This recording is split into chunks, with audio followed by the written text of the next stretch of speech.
Hey guys, welcome back to my channel today. In today's video, we are going to be testing new makeup that I got from my recent Sephora haul. All of these products are super hyped, but there's definitely some you can stay away from. They did not do well for me, I'll be totally honest.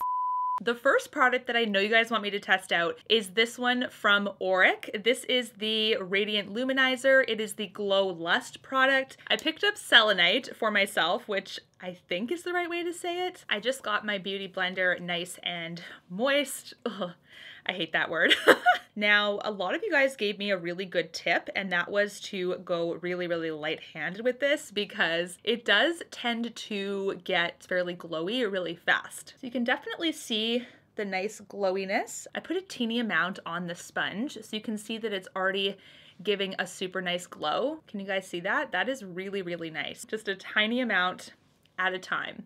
Nothing crazy right away. Now, can you guys see how this is developing? You don't need a ton. Like this, I could even just leave with my natural skin if I wanted. It doesn't offer a ton of coverage, you can tell. It's not opaque when it comes to the actual color up. I'm gonna keep that in the video. It's actually more translucent versus really full coverage with pigment. I am liking the look though, you guys, and I will say based on what I've experienced with the Flawless filter, it does have a similar look to the skin, but like I said in my haul video, it doesn't have as much of that shimmer presence as the Flawless filter does. So I'm using, wow, I am really just all over the place today. I'm dropping everything. This is my Holy Grail Smashbox 24-hour Flawless Eye Primer. Has a little bit of opacity, but nothing crazy. It does a good job of just smoothing out the area. This is what I do for each eye. It is nothing, like just a little bit. It has like a slight moussey texture, but it is very lotiony, and I just love how it glides over my lid. A lot of you guys more so wanted the eye pots from Auric Beauty. I actually might do the silver look because I don't see as many looks with this one. The one for Ego, which I'm going to be using today, is beautiful. Almost has a slight greeniness to it. Not quite, but just slight. It's very silvery, very beautiful. It does remind me of the Charlotte Tilbury cream products as well, except this one has a teeny bit of a tackiness to it. When you actually apply it to the eye, I find it's giving a little bit of a sticky, like as I'm moving it, it's kind of giving me some resistance. It's like pulling a little bit at my lid, but nothing crazy. Now, because I'm going to be going over it with the powder, like that shimmer, I'm not going to make sure it's super perfect. Do you guys see? I don't know, did I touch my face here? I look like, I don't know if it's falling or what. Maybe I just accidentally like pushed my hand on this. I'll have to make sure that I didn't just, because there's no way, it's not a cream, it's not falling all over my face. So it is helping a little bit to put a fluffier brush and just gently blending. I don't think I would wear this color by itself. Without the powder, I think it just needs something. I think that's what I'm looking for. Like, I'm such a shimmer gal that maybe that's what it is. You can see how this powder shimmer just ignites it. Look at that. Like, that looks so much better to me, but I'm also such a shimmer girl. So maybe you'll be like, nah, I liked the original one better. It all lies in the shimmer. The shimmer is the magic touch. This is the Stila All Day Liquid Liner in black. I love this. I've had a trillion of these. I cannot talk and put liner on. For some reason, it needs my total focus. I'm gonna put some music over this so it's like enjoyable to watch.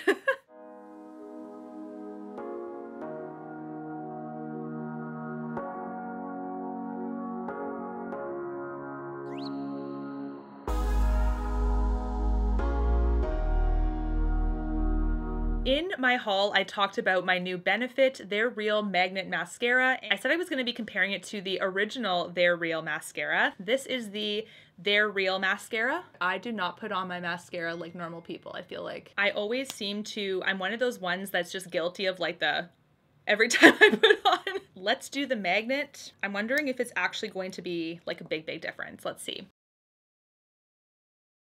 Let's go real nice and awkward. Tell me what you think. I think they're both good options, I'll be honest. I'm not seeing right now anyway a substantial lengthening difference. I know a lot of people really love the Magnet Mascara. No doubt it's a good mascara. The lengthening is only slightly more than this other really good mascara from their brand. We also have the Westman Atelier Vital Skin Foundation, which I think got the most votes. So I'm actually going to do the Westman Atelier. A lot of you guys told me to go watch Tara Lynn's video on this one because because apparently there's a bit of a little trick to it. She did apply it directly on the skin and then found that it was kind of like coming off of her face a bit. So the trick to this one is to apply it with a brush first instead of directly on, taking a little bit onto the brush like that. I like that I picked this color first because I have still a little bit of my self-tan left. You can see like how it's settling into my skin.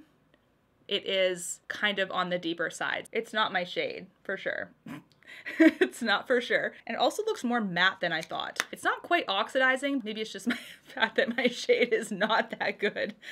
Oh no. It's supposed to be a natural finish. I see it leaning more matte. I think I've talked about this with the Gucci foundation as well. A natural finish to me, if I had to pick a lane, like if I had to pick matte or dewy, I think a natural is almost a little bit more dewy. That's just my preferences. Let's lighten this a little bit because I'm really self-conscious. I'm gonna go in with the Urban Decay Hydromaniac. This is my shade. It is lighter than I am now. This is my normal shade for when my tan fades. I don't like the high maintenance approach with the Westman Atelier product. If I have to use a brush like specifically because it's not a versatile product to use whatever with, it's really expensive. Like that's something that I'm like, is it worth it? This Urban Decay though, it's blending and applying beautifully with a sponge. This is definitely something that I'm impressed with. Okay, using a little bit of concealer, I'm going to use the Marc Jacobs Extra Shot. The wand is just slightly big, just for the under eye purpose, only because it's a dual product. It's supposed to be foundation and concealer. I think it should just have been a concealer.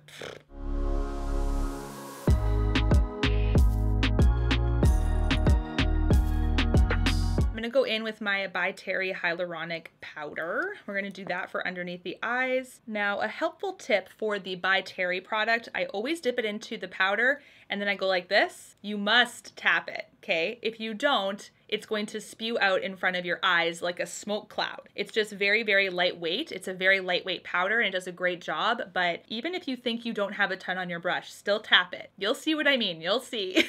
Westman Atelier round 2. We have the Baby Cheeks Blush Stick Pro Featherweight Complexion number 90 from the Sephora collection. Let's take Petal on this brush. Oh, this is perfect, you guys. This is a perfect way to apply it. It's not super like a ton of blush to blend out. Like, look at that. That is easy. I like it.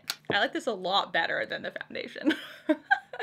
So far anyway. Let's do the highlight though. This is the one you want to see. It is the Pat McGrath Divine Rose Skin Fetish Ultra Glow Highlight. Ooh, I can see the pink pigment already on the brush. I'm gonna go a little closer to the blush in case I have to blend down. When I am not tanned, I am more of a light neutral. This is going to pull pigment. It already does pull pigment. You can see that there is a bit of a pinkness underneath it. Definitely pinker than I thought when it translates on the skin. When you actually see a swatch though, you can see more of the golden aspect. But when you actually put it on the skin, you can see quite a bit of pink. The bronzer I'm going to use today is an oldie but a goodie, and not like super old, but it is the Fenty Beauty Shady Biz bronzer. Now I'm going to use my fluffy brush. This is the Marc Jacobs The Bronze brush. Do my fish face again. Blending all of this in. Ooh, I do like this look, I will say. It's really nice. Setting spray I'm going to be using is the Airbrush Flawless Setting Spray from Charlotte Tilbury, one of my absolute favorites. Now let's do one of these Pat McGrath lip products. I have tried these once already and it did not go over well. It was very like butthole lips, like super drying. Did see some of your comments that said to try to prep the lip a little bit with a lip balm. The lip balm I'm going to be using is the Glossier rosebalm.com. Probably going to be more transferable, I'm thinking, but I'm going to go in with Divine Nude.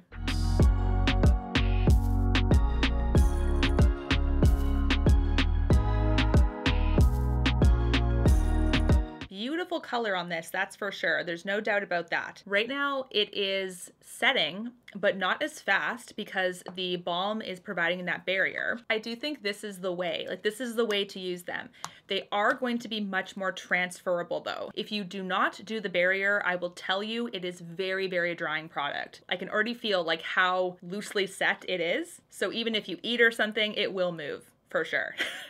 Hey guys, so I am just standing outside of my biggest window to get some natural light. This is the makeup from before, but it's been 12 hours now, so we're at the end of the day. Now, the eyes, you can see they haven't even creased or anything. They look so beautiful. The lipstick is gone for sure. I told you guys before that that was going to transfer, and it did for sure. The highlight and the blush are still there, so that's really beautiful. The foundation, it doesn't look that bad, like mixed in with the Urban Decay. What I'm going to do is I'm gonna do more testing with the Westman Atelier by itself because it really is more matte on its own.